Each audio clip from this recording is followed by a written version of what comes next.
ഈ സുന്നികളായ സുഡാപ്പികൾ എന്തിനാണ് ഈ ഷിയ രാജ്യമായി ഇറാനെ സപ്പോർട്ട് ചെയ്യുന്ന ആലോചിച്ചിട്ടുണ്ടോ?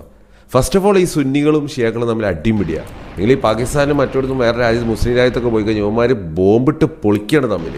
അടിപ്പിടി ബോംബേർ തമ്മിൽ കൊന്ന് തള്ളാണ് ഇവന്മാർ. പക്ഷേ ഇവന്മാർ നമ്മൾ നോക്കി കഴിഞ്ഞാൽ സുഡാപ്പികൾ വമ്പൻ ഷിയ സപ്പോർട്ട്. സംഭവം വെച്ചാൽ ഈ സുന്നികളിൽ ഇവന്മാർക്കൊരു നേതാവ് എന്ന് പറയാൻ ആകെ എനിക്ക് തോന്നുന്നത് ലാസ്റ്റ് ഉണ്ടായത് നമ്മളെ സദ്ദാം ഹുസൈനാണ്.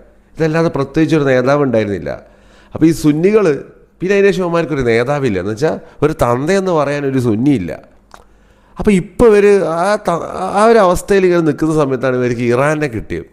അപ്പോൾ ഈ ഉമ്മത്ത് എന്ന് പറഞ്ഞൊരു സാധനമുണ്ട്. അത് ചില പ്രത്യേക സാഹചര്യത്തിൽ സുന്നിയിലെ ആളില്ലെങ്കിൽ ഇവന്മാർ ഷിയക്കളെ പിന്നാലെ പോകും. അപ്പം ഇവന്മാർ നോക്കുമ്പോൾ സുന്നികളിൽ ഈ പറഞ്ഞ ഒരുത്തനില്ല.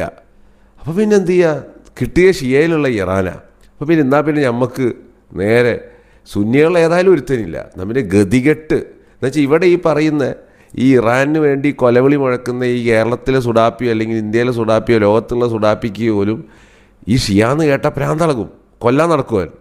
പക്ഷേ ഇവിടെ ഇവൻ ഗതികെട്ട് സപ്പോർട്ട് ചെയ്യുക. കാരണം ഇവന് സുന്നിയിൽ ഒരുത്തനെ കിട്ടുന്നില്ല. അപ്പോൾ ഇവൻ പണ്ടാരം എന്ന് വിചാരിച്ചുകൊണ്ട് നേരെ ഷിയനെ സപ്പോർട്ട് ചെയ്യുക. പിന്നെ രണ്ടാമത്തെ കാര്യം, നമ്മളെ നാട്ടിൽ പോലും നോക്കിയാൽ ഒരു ജൂതനെ പോലും നേരിട്ട് കാണാത്ത പരിചയമില്ലാത്ത ഒരു സുഡാപ്പിക്ക് ഈ ജൂതനോട് ഭയങ്കര വൈരാഗ്യമാണ്, ദേഷ്യമാണ്. എന്നുവെച്ചാൽ അത് ഈ മതത്തിൽ ഇവന്മാരിങ്ങനെ ട്യൂൺ ചെയ്ത് തലയിൽ ഇങ്ങനെ കയറ്റി വെച്ചിരിക്കുക. ഈ ജൂതൻ എന്തോ ആണ്, ജൂതൻ മറ്റെന്തോ മരത്തിൻ്റെ ഇടയിൽ ജൂതൻ നിൽക്കുമ്പോൾ ആരോ കല്ലെറിയുന്നോ അങ്ങനത്തെ ഒരു ഉടായ്പ് കഥയായിട്ട് നടക്കുന്ന ആൾക്കാരാണ്. അപ്പം ഇവന്മാരുടെ ഉള്ളിൽ ജൂതവിരോധം ഭയങ്കര, വെച്ചാൽ മതപരമായുള്ള ദേഷ്യം ഭയങ്കര. ഇവന്മാർ ഇസ്രായേലിൻ്റെ കുറ്റം പറയുന്നത് മറ്റേ എന്തോ ഡാറ്റ കണ്ടിട്ടും മറ്റേ നോക്കിയിട്ടൊന്നല്ല. ഇവന്മാരുടെ ഒരു പച്ചവെളിച്ചം ബബിളുണ്ട്. ഈ ബബിളിൻ്റെ ഉള്ളിൽ ഇവന്മാരിങ്ങനെ ഇരിക്കുക. ആ ബബിളിൻ്റെ ഭാഗമായിട്ടാണ് ഇസ്രായേൽ വിരോധവും പിന്നെ ആ ബബിൾ ഇറക്കുന്ന മണ്ടത്ത് ഇപ്പോൾ ഈ അടുത്തെന്തോ നെതന്യാഹുവിൻ്റെ ആണ് മറ്റാണ് നെതന്യാഹു ചത്തുപോയി എന്നൊക്കെ പറഞ്ഞിട്ട് ഇവന്മാരെ കൊണയെല്ലാം ഈ ബബിൾ യൂണിവേഴ്സിൻ്റെ ഉള്ളിലുള്ള മണ്ടത്തരാ. ഈ മണ്ടത്തര യാതൊരു ഉളുപ്പില്ലാതെ അവരെ പുറത്ത് വിളിച്ച് പറയും. ഇതാണ് ഈ സുഡാപ്പികളുടെ പ്രശ്നം. അപ്പം ഈ സുന്നി സുഡാപ്പികൾ ഗതികെട്ട് ഷിയകളെ സപ്പോർട്ട് ചെയ്യുന്നതും ഈ ഇസ്രായേലിനോടുള്ള ജൂതവിരോധം കൊണ്ട് ഇസ്രായേലിനെ വെറുക്കുന്നതും ഒക്കെ ഇവന്മാരെ ഗതികേടും മതത്തിൻ്റെ ഉള്ളിൽ നിന്ന് വരുന്നൊരു സാധനമാണ്.